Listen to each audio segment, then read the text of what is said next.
I never meant to fall in love with the one person I couldn't have.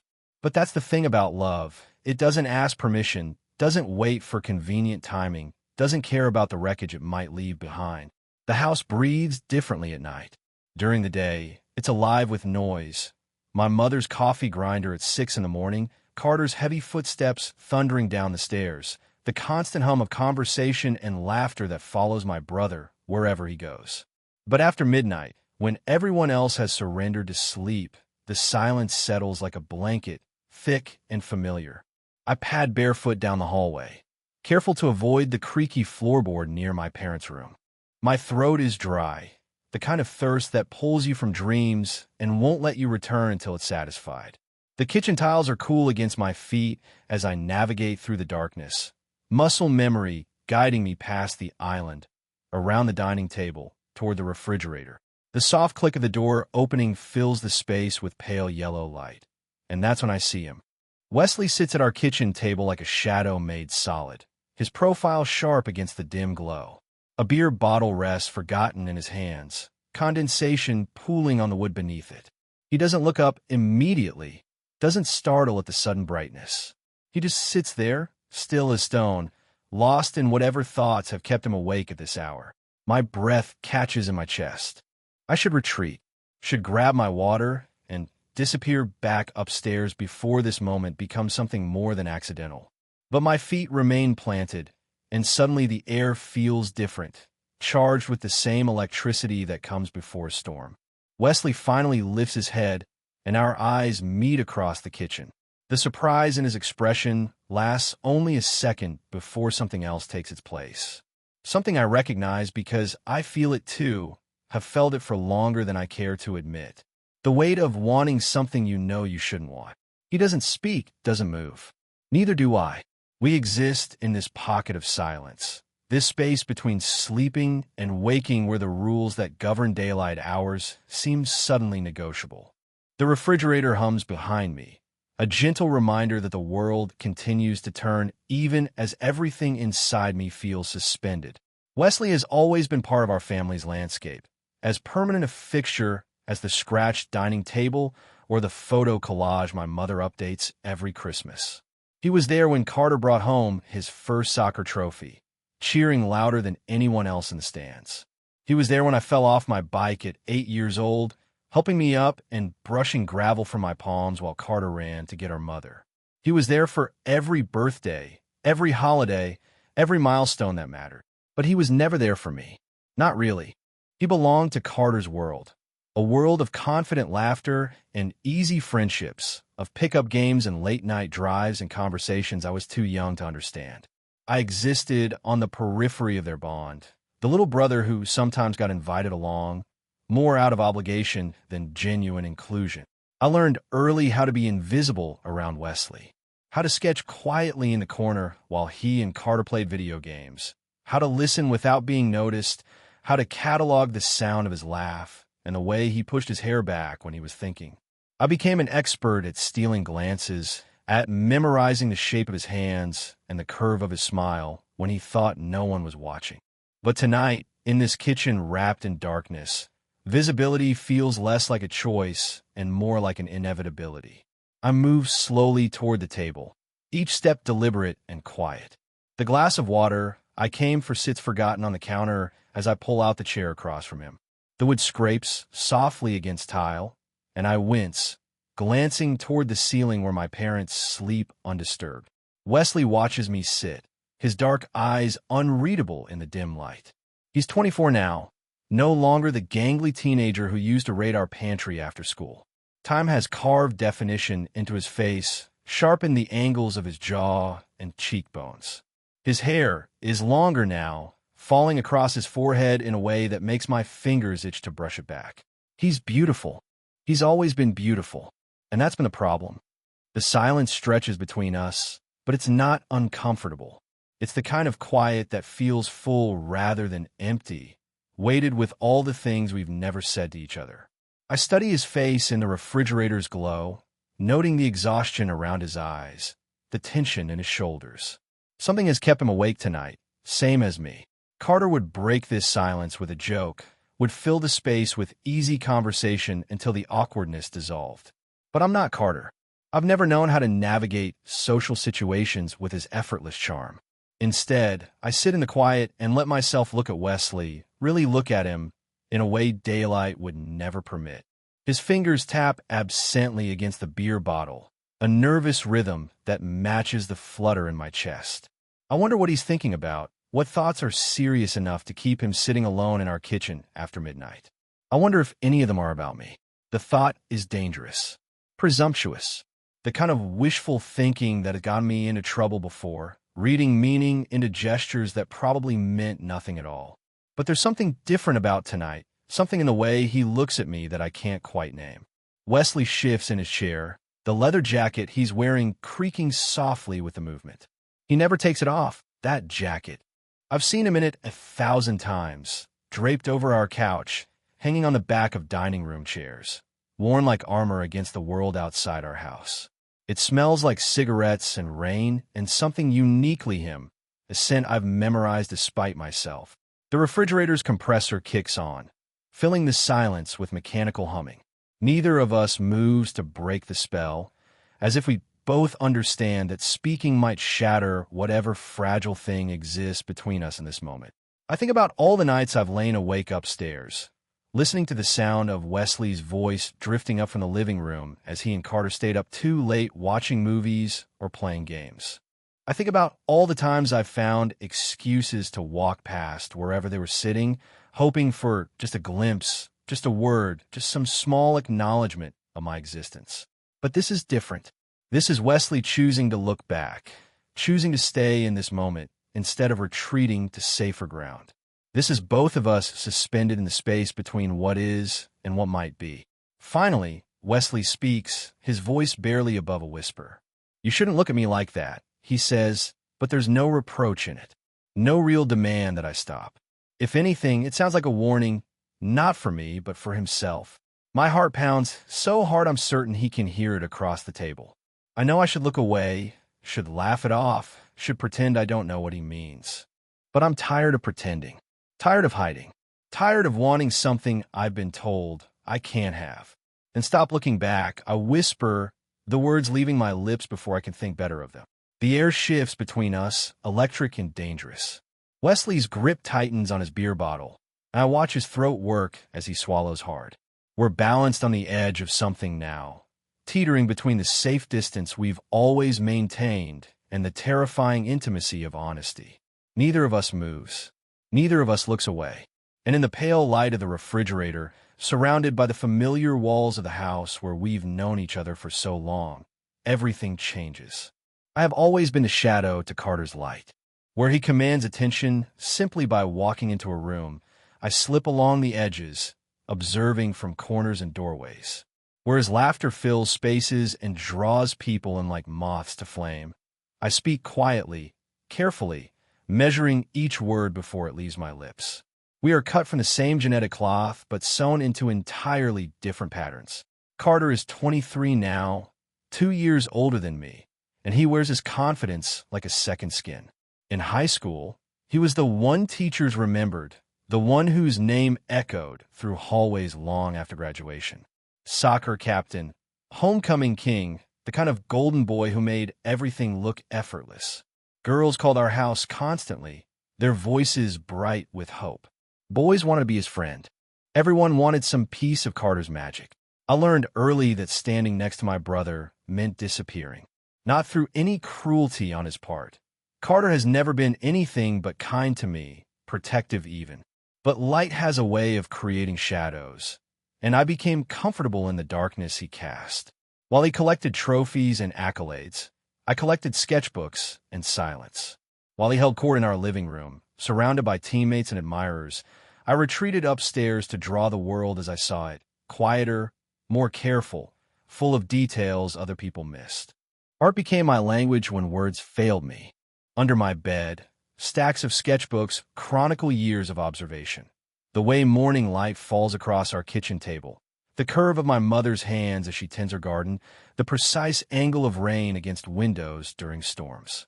I draw what matters to me, what catches in my chest and demands to be preserved. And if too many of those sketches feature a particular set of dark eyes or the sharp line of a jaw, I know too well that's a secret the pages keep. Wesley entered our lives when Carter was 14 and I was 12. He appeared at our front door one afternoon like he'd always belonged there, backpack slung over one shoulder, easy smile already in place.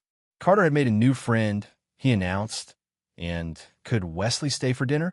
By the time the meal ended, Wesley had charmed our parents with polite answers and genuine interest in my father's work stories, had helped clear dishes without being asked, and had claimed a permanent place at our table.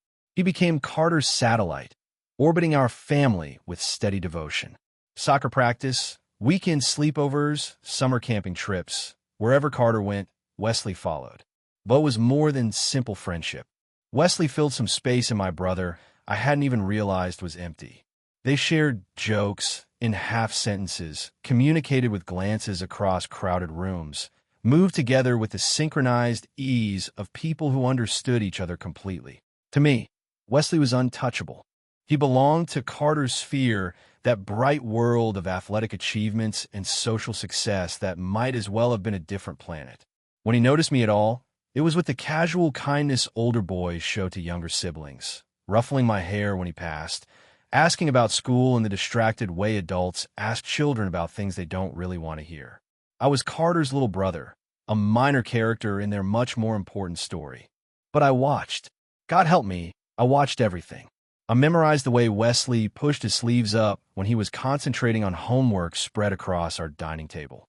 I cataloged the different tones of his laugh, the bright bark when Carter told a joke, the softer chuckle when something genuinely amused him, the nervous sound he made when my parents asked about his home life.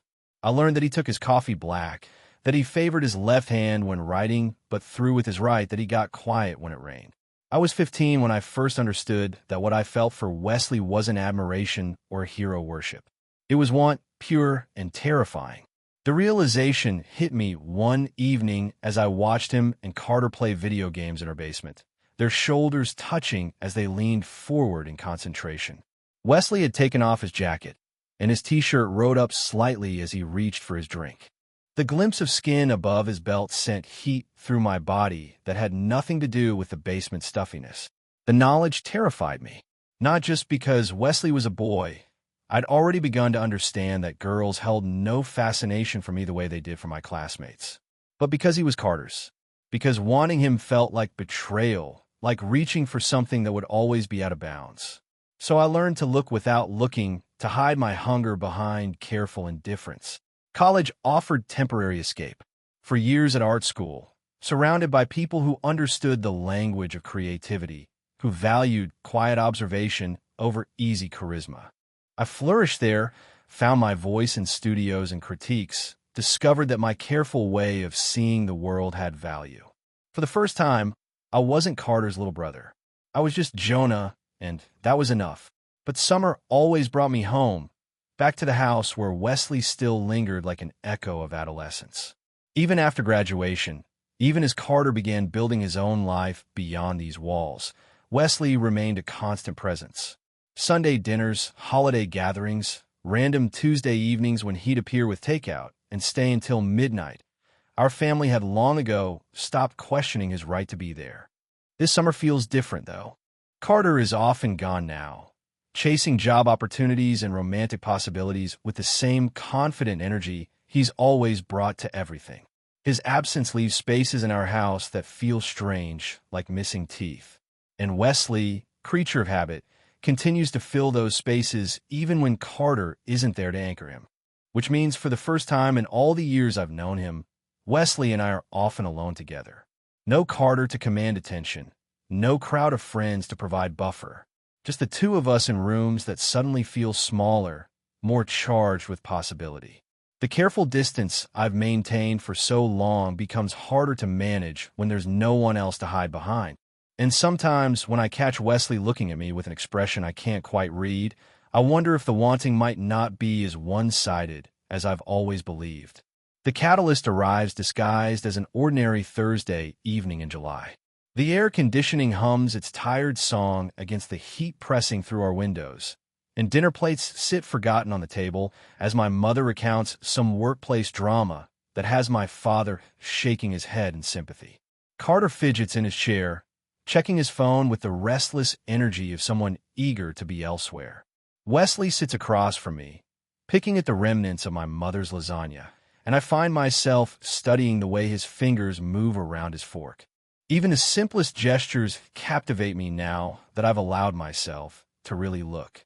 The careful way he cuts his food, the slight furrow between his brows when he's listening, the unconscious habit he has of touching the silver chain that hangs beneath his collar. I'm sketching absently in the margins of a magazine, letting my pencil trace idle patterns while conversation flows around me. It's easier than participating, safer than risking the sound of my voice cracking if Wesley happens to look my way.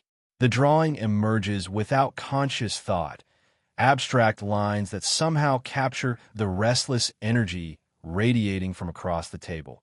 Carter's phone buzzes against the wood, and he glances at it with poorly concealed excitement. A text from someone whose name makes his face light up like he's been plugged into an electrical socket. Sarah, maybe, or Jessica. I've lost track of his current rotation of interests. What matters is the way he straightens in his chair, suddenly animated in a way that signals impending departure. Sorry, he says, already pushing back from the table. I have to go. Sarah wants to catch that new movie at the 8:15 showing, and if I leave now, I can grab flowers first. My mother makes the expected noises about him, barely touching his dinner. But Carter is already in motion, that familiar whirlwind of energy that sweeps through our house and disappears just as quickly. He pauses only to clap Wesley on the shoulder, a gesture so automatic it might as well be breathing. You don't mind locking up, do you? He asks, but he's already reaching for his keys. The question is purely rhetorical. Wesley has locked up our house more times than I can count, knows where we keep the spare key and which windows stick when it rains. He's part of our infrastructure now, as essential as the thermostat or the garage door opener.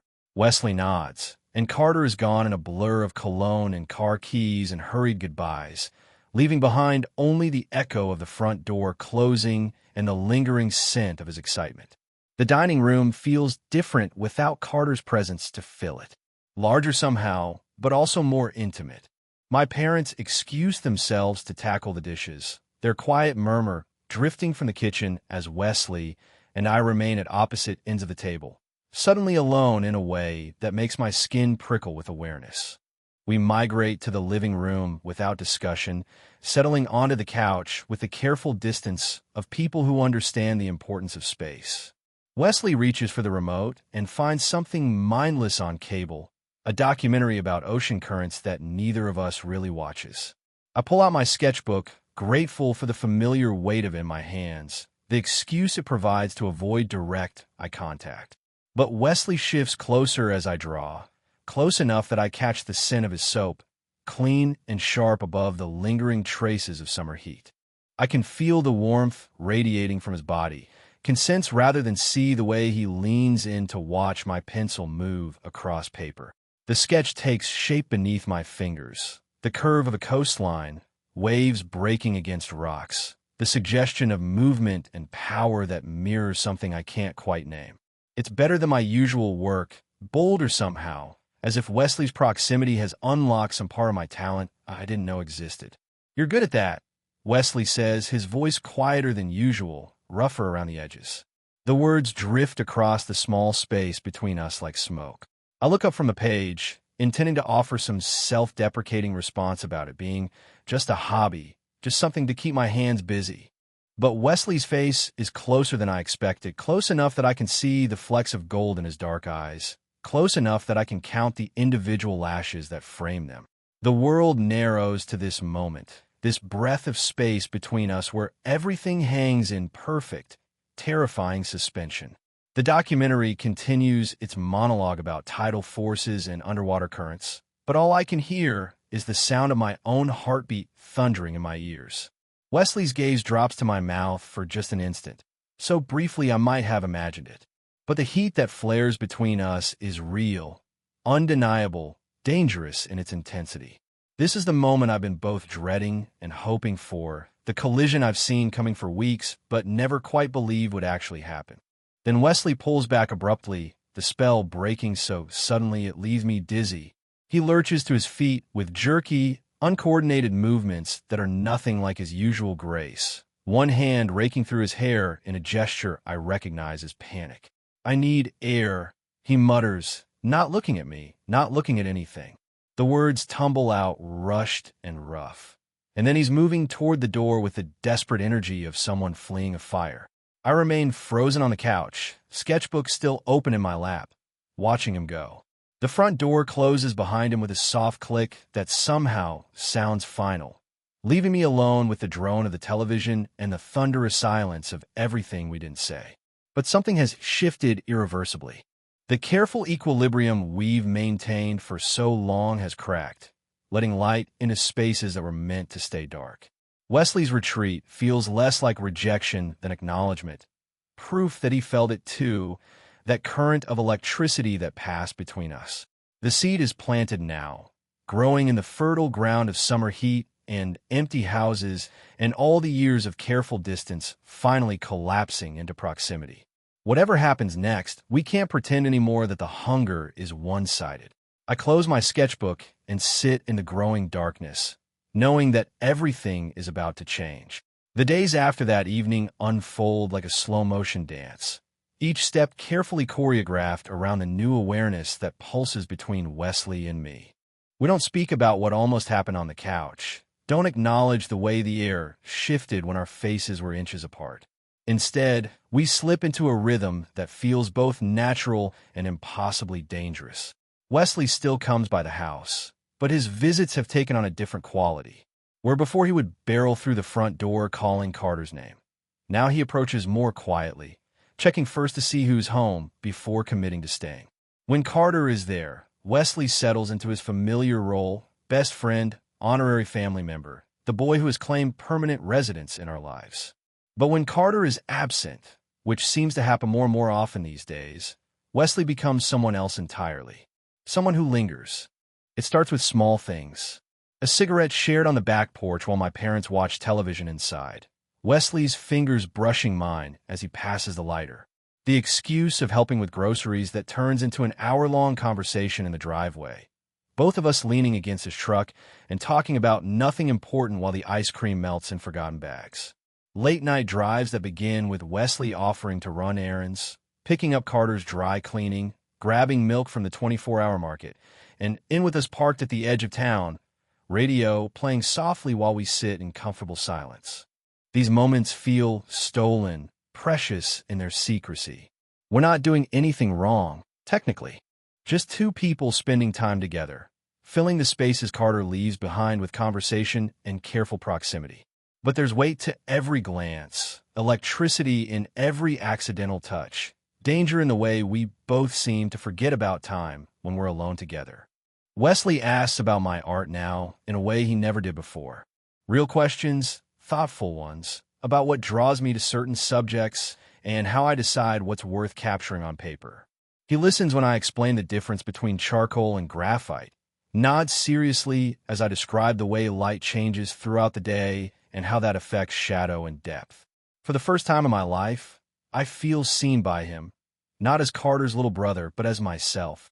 I show him sketchbooks I've never shared with anyone, pages filled with landscapes and portraits and abstract studies that reveal more about my inner world than any conversation could. Wesley studies each drawing with quiet intensity, asking questions that prove he's really looking, really trying to understand what I'm trying to say with lines and shading. One evening, as we sit on the porch watching storm clouds gather on the horizon, he points to a particular sketch, a study of hands I'd drawn from memory, though I don't tell him whose hands they are. "You see things differently than most people," he says, his voice thoughtful, like you're looking for something the rest of us miss. The observation hits closer to truth than I'm comfortable with. I have been looking for something, searching for meaning in the careful observation of details others overlook. But what I've been looking for, I realize with startling clarity, is him. Always him. Wesley seems torn during these stolen hours, caught between gravitational forces pulling him in different directions.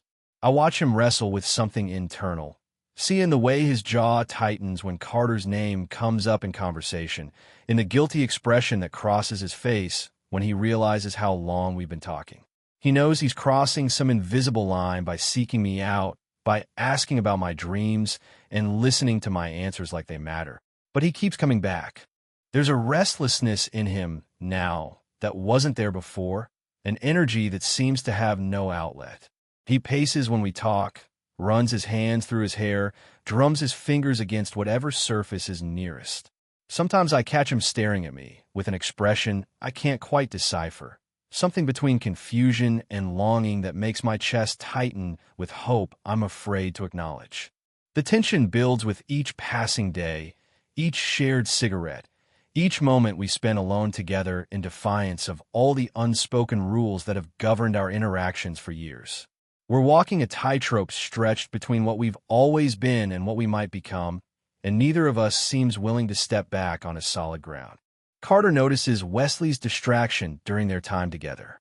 I hear them talking one evening, Carter's voice carrying from the living room as he asks if everything is okay, if Wesley wants to talk about whatever's been eating at him lately. Wesley deflects with jokes and subject changes, but I can hear the strain in his voice, the effort it takes to maintain the easy friendship that has always defined their relationship. The guilt is eating at him. I can see it in the way he avoids eye contact with Carter, in the stiffness of his shoulders when they're in the same room. He's betraying his best friend simply by wanting me, and the weight of that betrayal is written across his face in moments when he thinks no one is watching. But I'm always watching now. Can't seem to stop myself from cataloging every expression, every gesture, every sign that might indicate what he's thinking or feeling. I'm memorizing him like I might lose him, which maybe I will. Maybe this fragile thing we're building will collapse under the weight of its own impossibility. Yet neither of us pulls away. We keep finding excuses to be near each other, keep pushing against the boundaries we've lived within for so long. Each stolen moment feels like both a beginning and an ending, like we're saying hello and goodbye simultaneously. The summer heat presses down on us, thick and relentless, matching the intensity of whatever is building between us. And I know, with the certainty that comes from years of watching and waiting and wanting, that something has to give soon. We can't maintain this careful dance forever. Something will have to break. The rain arrives without warning on a Friday night in late July, transforming the summer heat into something electric and volatile. I'm alone in the house, my parents visiting friends overnight, Carter away for the entire weekend with his latest romantic pursuit. The silence feels different when you know you're truly alone, heavier somehow, full of possibility and danger in equal measure. I'm sketching at the kitchen table when I hear the motorcycle engine cutting through the storm's white noise. The sound is distinctive, growling, and powerful, Wesley's vintage bike that he babies like most people care for pets. My pencil stills against the page as I listen to him kill the engine, hear the heavy thud of his boots on the porch steps. The knock comes soft and hesitant, nothing like his usual confident entrance. I set down my sketchbook and move through the darkened living room, my bare feet silent on the hardwood floors. Through the front door's glass panel, I can see Wesley's silhouette wavering in the porch light, rain streaming off his leather jacket in steady rivulets. When I open the door, the storm's fury hits me immediately, wind whipping through the opening, carrying the scent of wet earth and ozone and something wild that makes my pulse quicken. Wesley stands there soaked to the bone, dark hair plastered to his forehead, eyes bright with something I can't name. He looks like he's been running from something, or maybe toward it. "I wasn't sure you'd be home," he says, having to raise his voice slightly over the thunder rolling overhead. Water drips from his jacket onto our welcome mat, pooling at his feet. I step back without speaking, holding the door wide in invitation. Wesley crosses the threshold, bringing the storm's energy with him, and I close the door against the wind and rain.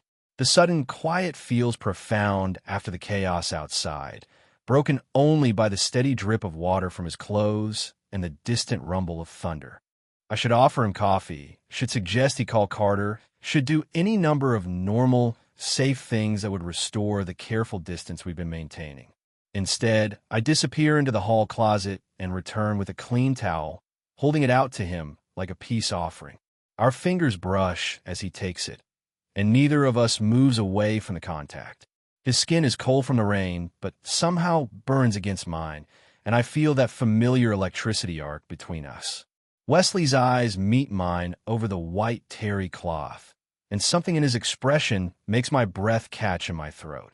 He doesn't use the towel right away, just stands there holding it, water still dripping from his hair, studying my face like he's trying to memorize it. The air between us feels charged with more than just the storm's electricity, heavy with all the weeks of careful circling we've been doing around this moment. I should step back, should break whatever spell is weaving itself around us in my parents' front hallway. But my feet remain planted, and when Wesley finally lifts the towel to his hair, I find myself watching the way his muscles move beneath the wet fabric of his shirt, the way droplets of water catch in the hollow of his throat. He works the towel through his hair slowly, methodically, and I realize he's stalling. We both are. Neither of us wants to be the first to speak, to acknowledge what's happening or why he really came here on a night when he knew Carter wouldn't be home. The towel lowers, and Wesley's gaze finds mine again. His hair is tousled now, sticking up in places that make him look younger, more vulnerable. The careful control he usually maintains has been stripped away by the storm, leaving something raw and honest in its wake. "We can't," he whispers, but even as he says it, he's moving closer. The words sound like a prayer or a plea, directed more at himself than at me. I know we can't. I've always known it. But knowing something and accepting it are different creatures entirely, and tonight the distance between them feels insurmountable.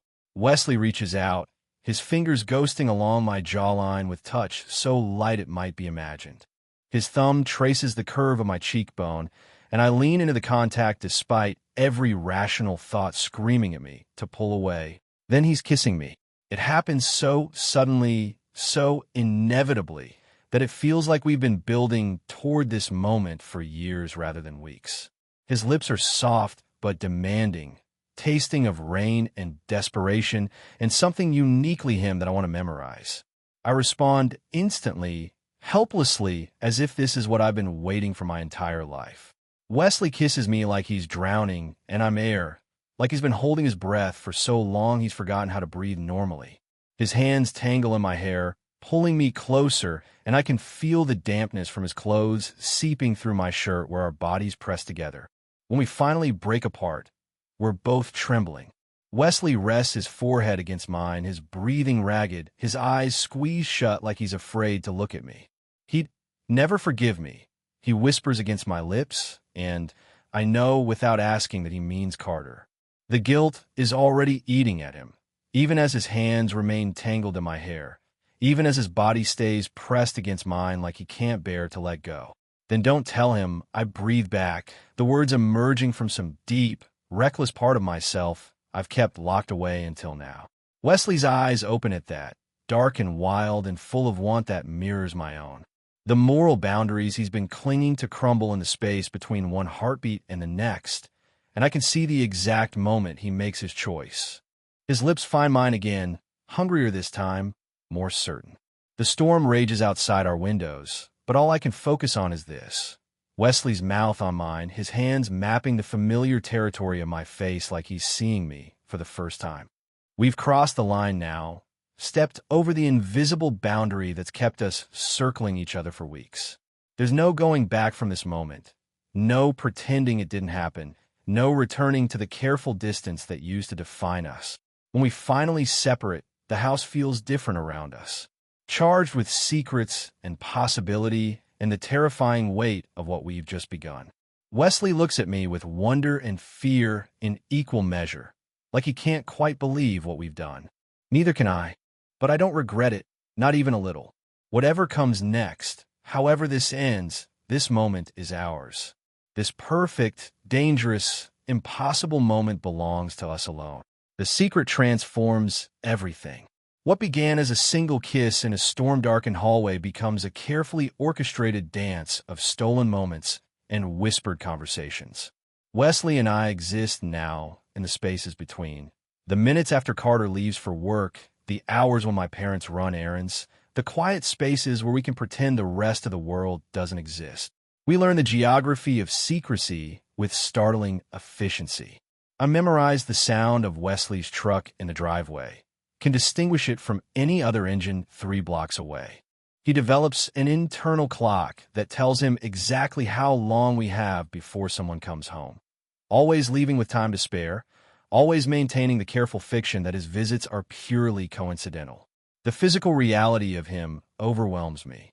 Years of stolen glances and careful observation pale compared to the actual sensation of Wesley's hands in my hair, the weight of his body next to mine on my narrow bed. The way his breath catches when I trace the line of his collarbone with uncertain fingers. I am 21 years old and have never wanted anything the way I want him, have never felt so completely alive and terrified simultaneously. Wesley touches me like I might disappear if he's not careful enough. His hands map the landscape of my shoulders, my spine, the curve of my ribs with reverent attention that makes me feel like something precious rather than something forbidden. When he kisses me, it's with the desperate intensity of someone drowning, like he's trying to memorize the taste of my mouth before the world pulls us apart again. But even in our most intimate moments, I can feel the weight of his guilt pressing between us. Wesley carries Carter's friendship like a physical burden, and I watch him struggle with the betrayal of loving his best friend's brother. He pulls away, sometimes mid-kiss, scrubbing his hands over his face, muttering apologies that I don't want to hear. "I'm sorry," he whispers one afternoon as we lie tangled together on my bed, sunlight filtering through the blinds to paint stripes across his bare chest. "This is so fucked up. I'm a terrible friend. I'm a terrible person." I press my fingers to his lips, silencing the litany of self-recrimination before it can fully begin.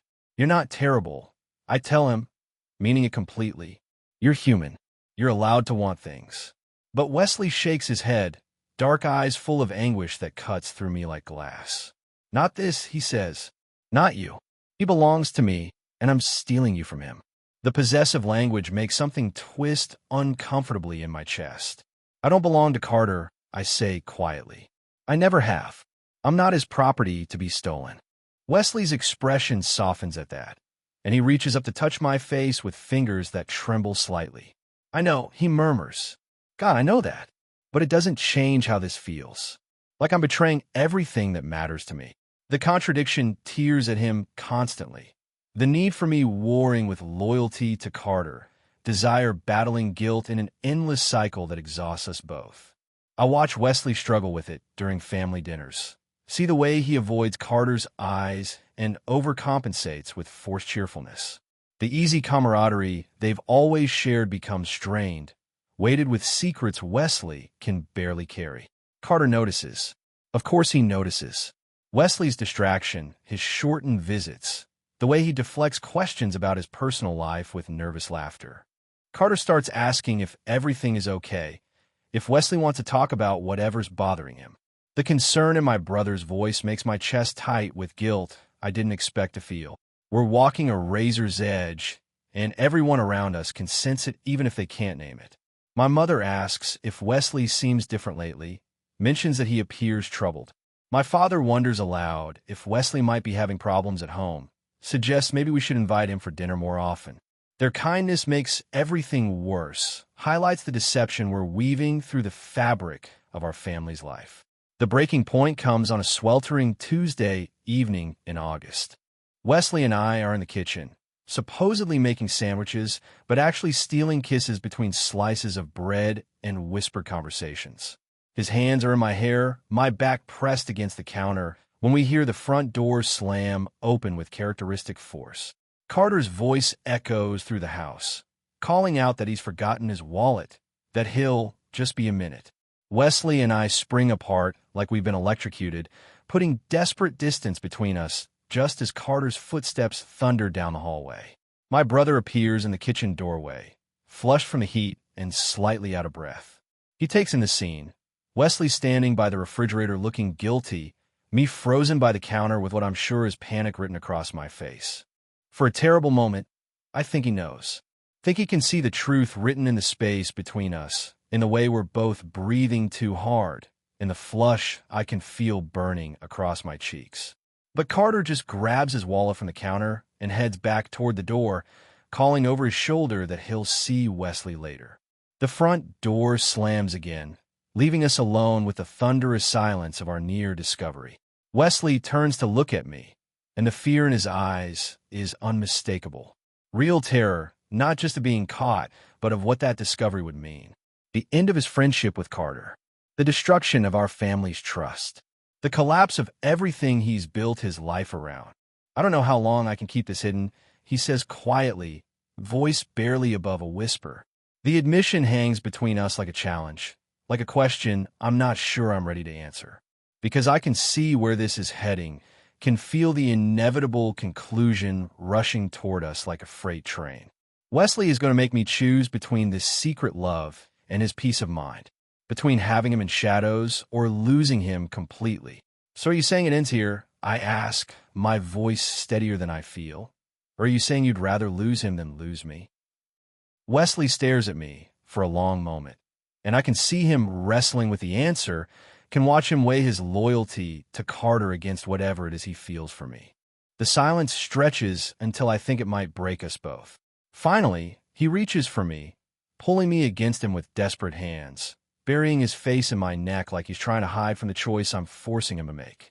But he doesn't answer, and somehow, that silence tells me everything I need to know.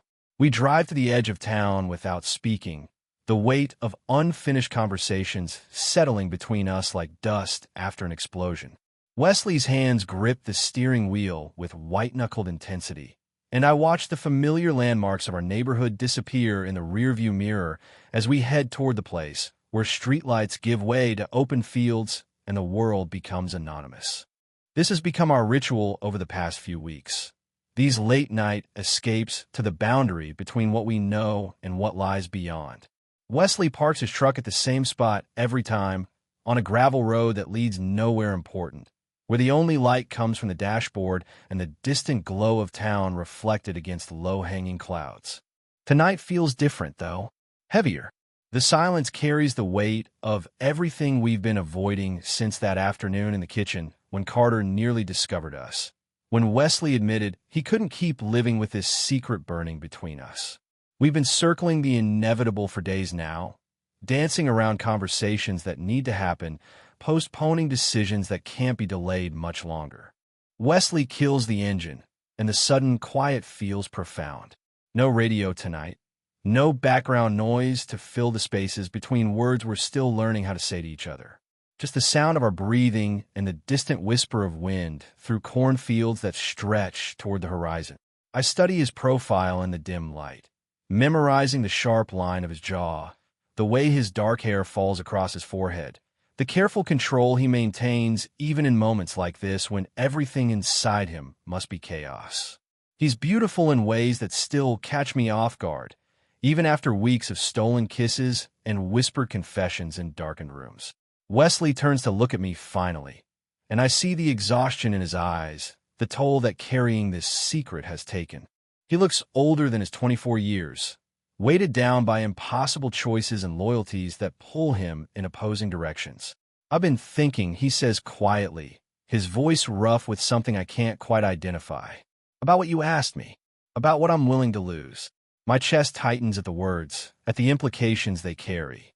We both know this conversation has been coming, have felt it building like pressure before a storm. But hearing him acknowledge it makes everything suddenly, terrifyingly real. And? I ask, though not sure I want to hear the answer. Wesley reaches across the space between us, his hand finding mine in the darkness. His fingers are warm and slightly calloused from years of working on his bike, familiar now in ways that still surprise me. He holds my hand like it's something precious, something worth protecting. I don't know what comes next, he admits, and there's something almost relieved in his voice, like confession has lifted some weight from his shoulders. I don't know how to choose between you and him. I don't know how to tell him without destroying everything. I don't know how to keep hiding without destroying myself. The honesty hits me harder than any declaration of love could. Wesley isn't offering me promises or solutions or easy answers. He's offering me truth, raw, and complicated and uncertain. It's more than I expected and somehow exactly what I need. I squeeze his hand tighter, feeling the steady warmth of his pulse against my palm. Then let's just start with this, I say, echoing words he spoke to me weeks ago in my parents' hallway, when everything changed between us. Wesley's expression shifts at that, something like wonder replacing the anguish that's been carved into his features. He brings our joined hands to his lips, pressing a soft kiss to my knuckles that sends warmth racing up my arm and straight to my chest. Just this, he repeats, like he's testing the words, seeing how they feel in his mouth. We sit in the darkness of his truck, hands clasped between us, and for the first time in weeks the future doesn't feel like a weight pressing down on us. We don't talk about Carter or secrets or the impossible logistics of loving someone you're not supposed to love. We don't make plans or promises or declarations that might crumble under pressure. Instead, we exist in this moment, this fragile bubble of time where nothing matters except the fact that we're here together, choosing each other despite everything that says we shouldn't. Wesley traces patterns on the back of my hand with his thumb, and I watch the way the dashboard light catches in his eyes, turning them warm and soft and full of something that looks like hope. I think about all the years I spent watching him from a distance, cataloging his expressions and memorizing his laugh, believing he would always belong to a world I could only observe from the edges. I think about the careful way we've learned to love each other in stolen moments, how we've built something real and precious in the spaces between other people's expectations. This isn't the ending I would have written if someone had asked me months ago how this story might conclude.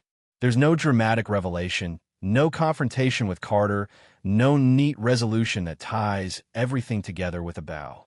Instead, there's just this, two young men sitting in a truck at the edge of town, holding hands in the darkness, choosing to begin something without knowing where it might lead. Wesley leans across the console then, pressing his forehead to mine in a gesture that feels both intimate and sacred. I can feel his breath against my lips, warm and steady, can see the flecks of gold in his dark eyes even in the dim light. Whatever happens next, he whispers, whatever we have to face, I want to face it with you. I close the distance between us, kissing him soft and slow and sure, tasting possibility on his lips. When we finally separate, the future still stretches ahead of us, uncertain and complicated and probably difficult. But for the first time, it feels like something we might navigate together. The dashboard clock glows green in the darkness, marking time that no longer feels borrowed. And in the quiet sanctuary of Wesley's truck, with our hands intertwined and the whole world spreading out beyond the windshield, we begin.